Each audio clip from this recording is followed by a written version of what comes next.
Assalamualaikum warahmatullahi wabarakatuh. Alhamdulillah nahmadu wa nasta'inu wa nastaghfiruh wa na'udzubillahi min shururi anfusina wa min sayyiati a'malina. May yahdihillahu fala mudhillalah wa may yudhlil fala hadiyalah. Asyhadu an la ilaha illallah wa la syarikalah wa asyhadu anna Muhammadan abduhu wa rasuluhu la nabiyya ba'dah, amma ba'du. Kaum muslimin wal muslimat rahimakumullah. Kembali kita bersyukur kepada Allah Subhanahu wa taala dengan segenap jiwa raga kita. Kita berterima kasih terus pada Allah atas semua kenikmatan-kenikmatan yang Allah suguhkan kepada kita setiap hari, setiap saat, setiap detik. Mudah-mudahan dengan seringnya kita berterima kasih pada Allah, mudah-mudahan Allah masukkan kita dalam golongan orang-orang yang pandai bersyukur. Amin.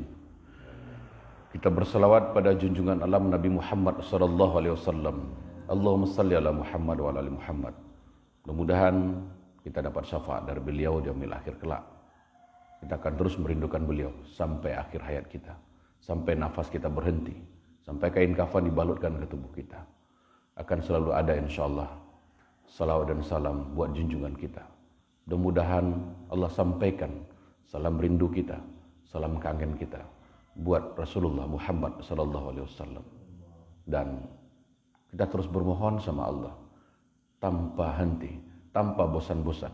Mudah-mudahan di yaumil akhir kelak Allah izinkan kita bisa masuk dalam surganya Allah dan bertemu dengan Rasulullah. Amin ya rabbal alamin. Bapak dan Ibu yang kami hormati, para pemirsa di rumah dimanapun Anda berada. Alhamdulillah, hari ini hari apa ini? Berapa Sya'ban? 6, 7? 7 Sya'ban insyaAllah. Artinya lebih kurang 23 hari lagi Ramadan akan menjelang. Masya Allah. Kangen Bapak Ibu Ramadan? Kangen ya, Masya Allah. Sama. Dan pemirsa di rumah pun kami yakin dan percaya sangat merindukan Ramadan ini. Maka teruslah bermohon pada Allah Subhanahu wa taala. Mudah-mudahan Allah sampaikan umur kita masuk Ramadan tahun ini. Amin. Amin ya rabbal alamin. Ramadan insyaallah kita akan berlomba-lomba terus ya. Makanya sebelum Ramadan itu latihan Bapak Ibu. Latihan, contoh saum Senin Kamisnya agak lebih dikencengin ya. Hari ini hari Senin dan ya, selamat kepada yang hari ini saum sebagai latihan untuk berpuasa menyambut Ramadan insyaallah. Kemudian Bapak dan Ibu,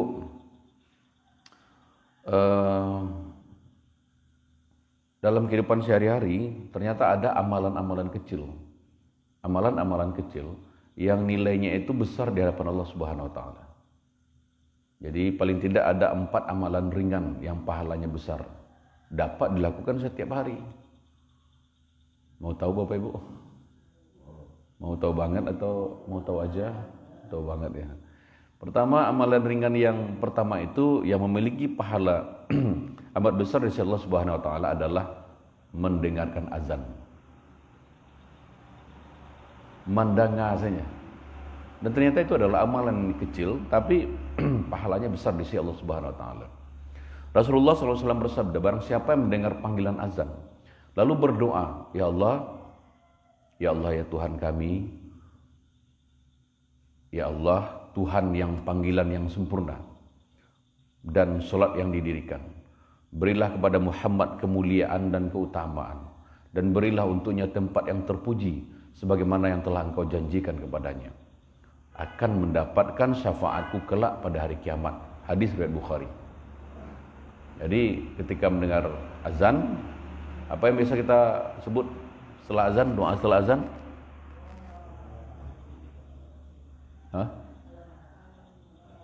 Arkan doa setelah azan?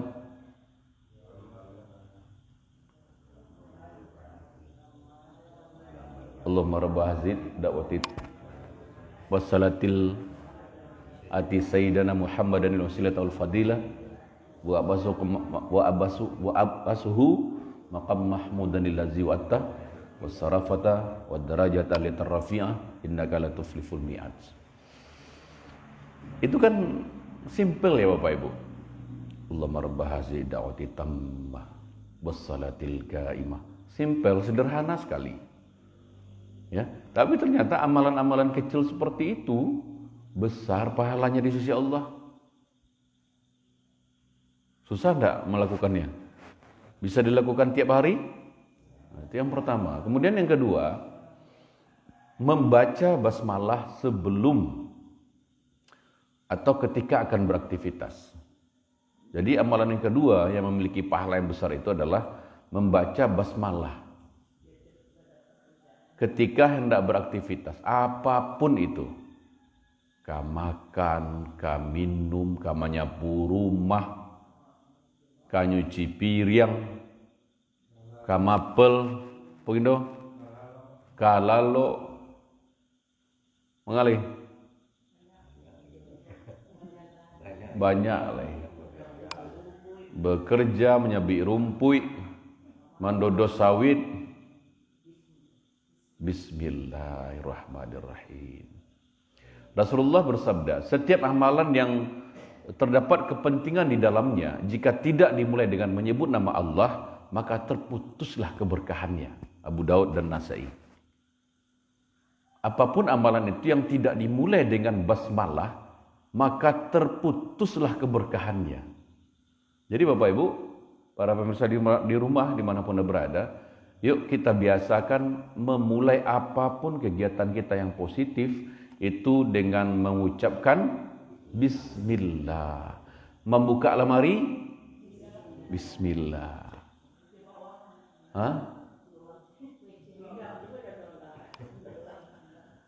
Kegiatan-kegiatan yang positif insya Allah. Apa yang pertama tadi Bapak Ibu? Yang kedua, ketika akan beraktivitas, ya, terutama yang positif. Kemudian apalagi yang ketiga? Amalan yang ketiga itu yang ringan pahalanya dan yang ringan pelaksanaannya dan pahalanya besar itu adalah bersuci sebelum tidur. Jadi amalan yang merupakan amalan ringan dan memiliki pahala yang besar adalah tidur dalam keadaan bersuci, berwudu, baik suci hadas kecil maupun hadas besar. Nah, dalam surat Ar-Rum ayat 23, bisa dibuka Al-Qur'annya, Ar-Rum ayat 23, dan di antara tanda-tanda kekuasaan Allah ialah tidurmu di waktu malam dan siang hari, dan usahamu mencari sebagian dari karunia-Nya. Sesungguhnya pada yang demikian itu benar-benar terdapat tanda-tanda bagi kaum yang mendengarkan. Dan salah satunya bersuci sebelum tidur. Di situ ada tanda-tanda kekuasaan Allah dan memiliki pahala besar namun ringan. Susah enggak berwudu sebelum lalok? Apa susahnya? Enggak ada susah itu dah. Dalam hidup ini bukan masalah bisa atau tidak bisa dilakukan, tapi masalah mau atau tidak mau. Betul Bapak Ibu? Kalau kita mau bisa insya Allah. Tapi kalau Allah malih, ya udah berarti tidak mau. Ya. Oke, yang berapa lagi? Yang keempat, mengamini salatnya imam. Jadi amalan yang ringan namun memiliki pahala yang besar, mengamini salatnya imam. Rasulullah bersabda, apabila imam membaca ghairil maghdubi alaihim wanaddallin, amin, maka karena ucapan itu, karena apabila ucapan itu sesuai dengan ucapan aminnya para malaikat, maka telah diampuni dosa-dosanya yang telah lalu. Bukhari Muslim. Makanya siapa tahu amin ghairil maghdubi alaihim imamnya kita diamini juga oleh malaikat pada saat itu. Maka telah diampuni dosa-dosanya yang telah lalu. Simpel enggak? Mengamini imam saja ada peluang dosa kita diampuni oleh Allah Subhanahu wa taala hanya dengan mengamini saja. Allahu Akbar. Kita tinggal 5 menit, 10 menit lah ya. Saya akan menyampaikan kisah hebat lagi. Ya. Karena kisah-kisah heroik di zaman Rasulullah itu banyak. Orang-orang yang mengelilingi Rasulullah itu banyak orang-orang hebat Bapak Ibu. Orang-orang dermawan, orang-orang yang banyak hartanya tapi dermawan, banyak. Salah satu contohnya adalah Qais bin Sa'ad bin Ubadah. Sejak belia, sejak ketik, Qais bin Sa'ad itu tumbuh dalam keluarga yang mengutamakan akhlak. Ia merupakan putra pemimpin suku Khazraj di Yasrib, Madinah. Jadi Sa'ad bin Ubadah menjadi muslim saat masih kanak-kanak. Waktu itu ayahnya Sa'ad bin Ubadah yang mengenalkannya ke hadapan Rasulullah, yang membawanya ke hadapan Rasulullah. Sebuah riwayat menyebutkan Nabi Muhammad SAW cukup terkesan dengan Qais itu. Jadi sejak saat itu kedekatan Qais dengan Rasulullah terbina dengan baik Bapak Ibu. Salah seorang sahabat Anas bin Malik pernah mengungkapkan kedudukan Qais bin Sa'ad bin Ubadah di sisi Nabi tidak ubahnya seperti ajudan. Jadi istilah ajudan ini dulu sudah ada juga. Ya. Saya pernah jadi ajudan tapi bukan ajudan Nabi, ajudannya bupati. Nah, Qais bin Sa'ad bin Ubadah di sisi Nabi tidak ubahnya seperti ajudan. Artinya kemana Nabi di situ ada Qais. Baik sebelum maupun setelah masuk Islam, Qais itu terkenal dengan pribadi yang dermawan Bapak Ibu. Tapi berakal panjang, cerdas, pinter. Hal ini yang membuat masyarakat Madinah kagum terhadapnya. Setelah keimanan menetap dalam hati Qais mengubah kepiawaiannya yang selama ini mengakali orang-orang dengan tipu muslihat, diubahlah dengan kejujuran seperti itu. Ia memang termasuk orang yang peka dalam diplomatis, pintar banget berdiplomasi. Sehingga lawan bicaranya dapat saja, siapapun lawan bicaranya, dapat saja mengikuti apa yang dia sampaikan. Pernah suatu ketika, Qais berkata kepada kawan-kawannya, kalaulah bukan lantaran Islam katanya, sudah aku buat tipu muslihat yang tak akan dapat ditandingi oleh orang bangsa manapun, terutama bangsa Arab. Saking pinternya. Jadi baginya Islam merupakan jalan rahmat menuju Allah Subhanahu wa taala. Oleh karena itu Qais lebih konsisten mengamalkan sifat-sifat kedermawanannya sebagaimana didikan keluarganya selama ini. Sebagai contoh, di depan rumah Qais itu, Qais bin Sa'ad bin Ubadah itu, kerap ada beberapa penjaga yang ditugaskan untuk melihat, memantau siapa musafir yang lewat. Tujuannya apa? Mengajak para musafir ikut makan bersama Qais. Bayinya ke rumah tu, siapa orang nak lewat musafir, diajak makan, ayo makan ke rumah, ayo minum ke rumah. Baik itu kedermawanan Qais bin Sa'ad bin Ubadah. Jadi ujaran yang cukup masyhur di kalangan Ansar, barang siapa yang ingin memakan lemak dan daging, silakan mampir ke dalam benteng perkampungan Dulaim bin Haritsah. Dulaim bin Haritsah itu adalah kakek buyutnya Qais bin Sa'ad. Ya, itu istilah ujaran lah yang masyhur ya di kalangan Ansar itu. Jadi perubahan yang cukup drastis dari pribadi Qais bin Sa'ad bin Ubadah membuat orang-orang Madinah makin respek kepadanya. Meskipun begitu, perawakan Qais betul-betul lebih muda. Dia wajahnya licin, tidak punya jenggot. Di Arab itu, jenggot itu adalah simbol kejantanan. Ya, tidak ada orang Arab yang tidak berjenggot biasanya doh. Beda dengan awak ya. Kalau awak banyak yang licin leh, yang tidak pakai kumis, bukan, yang tidak pakai jenggot, bukan kumis ya, yang tidak pakai jenggot. Dia wajahnya licin, tidak punya jenggot, akan tetapi penampilan bukanlah soal bagi pribadi yang konsisten berbuat baik terhadap kaumnya. Walaupun berusia muda, kaum Ansar itu memandang Qais bin Sa'ad bin Ubadah itu sebagai pemimpin, seperti itu. Jadi pada suatu hari, Qais bin Sa'ad bin Ubadah bersedia memberikan pinjaman kepada seorang kawannya yang sedang dililit utang. Ketika kawannya lah punya pitih, kemudian akan dibalikkan lagi. Apa kata Qais? Qais menolak halus. Kami tidak hendak menerima kembali apa-apa yang telah kami berikan.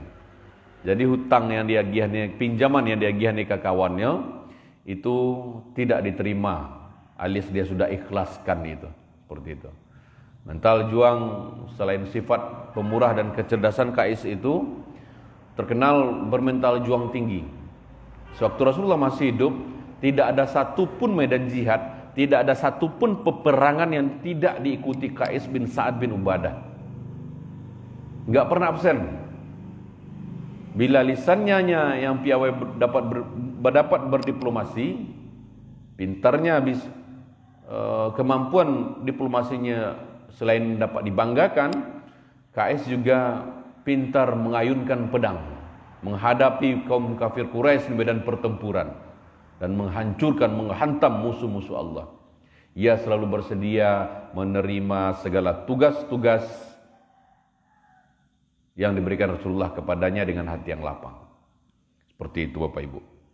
Kais bin Sa'ad bin Ubadah, ya. Itu barangkali Bapak Ibu yang dapat kami sampaikan. Yang pertama tadi amalan-amalan ringan, ya. Kita review lagi sebelum kita tutup. Apa yang pertama? Ya, jangan sudah lupa.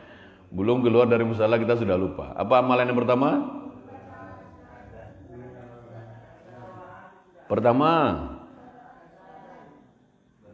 Iya, atau mendengarkan azan. Sambil mendengarkannya, kemudian berdoa setelah azan. Kemudian mengucapkan bismillah sebelum melakukan kegiatan-kegiatan yang positif.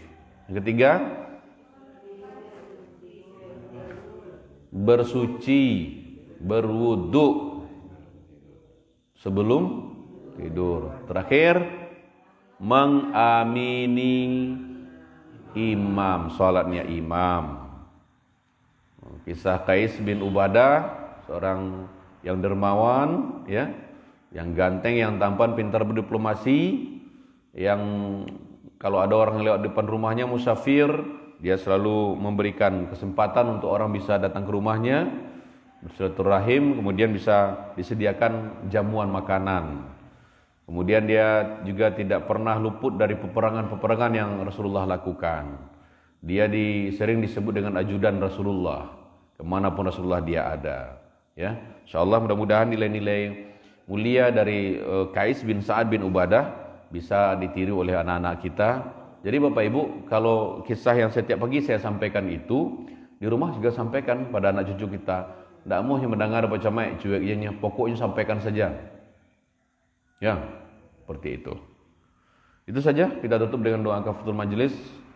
Subhanakallahumma wa bihamdika asyhadu an la ilaha illa anta astaghfiruka wa atubu ilaik. Assalamualaikum warahmatullahi wabarakatuh. Teman-teman pemirsa di rumah dimanapun Anda berada, terima kasih juga sudah hadir pada pagi hari ini. Mudah-mudahan kegiatan ini bermanfaat, dan sekiranya dianggap bermanfaat silakan share atau sampaikan ke sanak saudara kita, cucu keponakan kita. Mudah-mudahan tumbuh kecintaan dalam sanubari mereka terhadap junjungan alam Nabi besar Muhammad sallallahu alaihi wasallam. Billahi taufiq wal hidayah. Assalamualaikum warahmatullahi wabarakatuh.